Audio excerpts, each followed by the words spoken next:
நடக்குது. ராவோட ராவ காட்டுக்கு வேலி அடைச்சிட்டாங்க. ஜனங்க அவசர ஆத்திரத்துக்கு எங்கதான் போவாங்க? கேட்டவங்க சொல்ல முடியா, வேலைக்கு போற டைம் ஆச்சியா. ஐயா, உங்களுக்கு புண்ணியமா போகட்டும், கொஞ்சம் வழிய விடுங்க. வயிற்றுல வேற புகை சுருந்த மாதிரி இருக்கு. ஏன்பா என்னாச்சு? முனிசிபாலிட்டியில பணத்தை கட்டி இந்த காட்டை கமர்ஷியல் விலைக்கு வாங்கிட்டாரு. இதுலயும் மில்ல கட்ட போறாராம். அதை வேலை கட்டிட்டு இருக்கீங்க. 2 மைலுக்கு அங்க புறம்போக்கு இருக்காங்க, போங்க. 2 மைலா? 2 8 கூட தாங்காது போல இருக்கு. கிளம்புறீங்களா வேணுமா? நீங்க உப்பு சொல்றீங்களா? தோசை ஏண்டா தின்னு இப்ப தவிக்கிறானுங்க. நீங்க ஒண்ணு ஏயா, ஆடு மாடுகளுக்குள்ள சுதந்திரம் கூட மனுஷனுக்கு இல்லையா?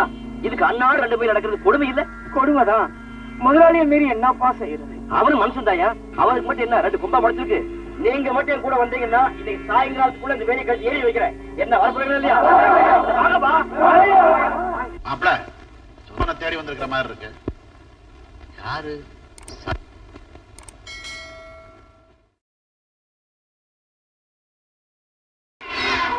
கலாட்டா பண்ணது நீதாண்டா? கலாட்டால நாங்க ஒண்ணும் பண்ணலீங்க. நல்லா ஸ்டேஷனுக்கு இந்த ஸ்டேட்மெண்ட்ல கையெழுத்து போடுங்க. வேணாம். அதுல என்ன எழுதிருக்கு? அத்துமீறி குமாரசாமி பங்களாப்புல நுழைஞ்சு கலாட்டா பண்ணீங்கன்னு எழுதிருக்கு. கலாட்டா நாங்க எழுதிங்க. என்ன ரொம்ப பேசுறேன்? கையெழுத்து போறியா இல்லையா? போடுறேன் சார். எதுக்குன்னு பம்பு? போறதான் போறோம். அடிவாயிட்டா ஜெயிலுக்கு போகணும். போடுங்க. எல்லாம் வாங்க, இப்படி வாங்க, சீக்கிரம் வாங்க. இன்ஸ்பெக்டரையா, அவர் மேல எந்த தப்பும் கிடையாதுங்க. எங்களுக்கு வக்காலத்து வாங்கிட்டு தான் அவர் இவ்வளவே செஞ்சிருக்காரு. ஆமாங்கய்யா, எங்க ஆம்பளுக்கு வராத மோசம் அவன் ஒருத்தனுக்கு வந்திருக்கு. அதுல என்னங்க தப்பு? இல்லாட்டி எங்களையும் அண்ணனோட சேர்த்து அரெஸ்ட் பண்ணுங்க. அது என்ன நியாயம்? பணக்காரங்க என்ன வேணாலும் பண்ணலாம். அதை தட்டி கேட்கிற ஏழை பணம் விசாரிப்பீங்களா? இத பாருங்கம்மா, நாங்க சட்டப்படிதான் நடவடிக்கை எடுத்திருக்கோம். நீங்க இதுல தலையிடுறது நல்லா. எங்க மச்சானோட தம்பிய அந்த குமாரசாமி கட்டை வச்சு கதற கதற அடிச்சு கொண்டானே, அப்ப எங்கேயா போச்சு உங்க சட்டம்? முனிசிபாலிட்டியில கம்பி வேலி போட்டு அடைச்சிருந்தாரே அந்த ஆளு, அதுக்கு என்னையா நடவடிக்கை எடுத்தீங்க? இங்க வந்து தகராறு பண்ணீங்கன்னா அதுவே சட்டப்படி குற்றம். உங்களையும் நான் அரெஸ்ட் பண்ணுவேன். அதையாவது செஞ்சு போறீங்க. விலைவாசி விக்கிற லட்சத்துக்கு சேர்ந்து போய் இருக்கும். உட்காருங்கடி, உட்காருங்க. காய்குளத்தை பார்த்த உடனே எனக்கு ஒரு தனி தெம்பு வந்துருக்கு.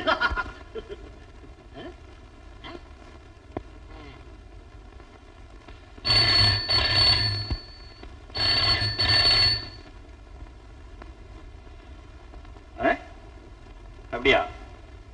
ஆஹா, பொம்பளையில இருந்த என்னைய அடிச்சு துரத்த வேண்டியதானே? சாரி சார், பொம்பளைக்கு சமாச்சாரம்னாவே நாங்க ரொம்ப கேர்ஃபுல்லா நடந்துக்கணும்.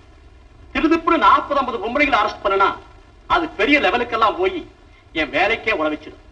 அதுலயும் இன்னும் பெரிய கேஸ் இல்ல பாருங்க. நம்ம பாட்டுக்கு பிரச்சனையை பெருசு பண்ணி விட்டுட்டோம்னா அப்புறம் விவகாரம் எல்லாம் பப்ளிக் ஆகி என்னால சத்த மீறி ஒண்ணும் செய்ய முடியாது சார். இத பாருங்க, கேஸ் பெருசாகாம இருக்கணும்னா நடேசனை ரிலீஸ் பண்றதை தவிர வேற வழியே இல்லை. சரி, ரிலீஸ் பண்ணிடுங்க, நான் பாத்துக்கிறேன். இந்தாப்பா, இந்த ஒரு தடவை உன்னை மன்னிச்சு விட்டுறேன். இனிமே இது மாதிரி போக்கிரித்தனம்லாம் பண்ணக்கூடாது. நீ போலாம்.